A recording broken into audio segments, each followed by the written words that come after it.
Cəmiyyən məhbusların, zindanlarda olan məhbusların, müşkillərinin həll olunma, azadlığa qovuşmalarına salavat zikr eləyək. Allahümmə salli ala Muhammed və ali Muhammed. Övlad arzusunda olan ailələrimiz var. Tezliklə əməl salih övladları olmasına xatir salavat zikr eləyək. Allahümmə salli ala Muhammed və ali Muhammed. Cəmiyyən sürücülərimizin salamatçılığına xatir salavat zikr eləyək. Allahümmə salli ala Muhammed.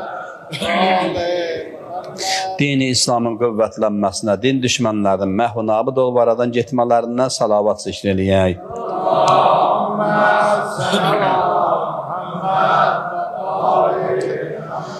Hacı rəhbəri ilədir, cəmaat namaz qıldıq, gözəl xütbəsi ilə könlümüzün nuraniləşdirdi. Allah ondan razı olsun. Özünün ailəsinin salamatçılığına xatir, ömrünün, elminin daha da bərəkətli olmasından ötəri və dünyasını dəyişmiş ata-babalarının, əmvatlarının istirahət ruhuna xatir salavat zikr eləyək.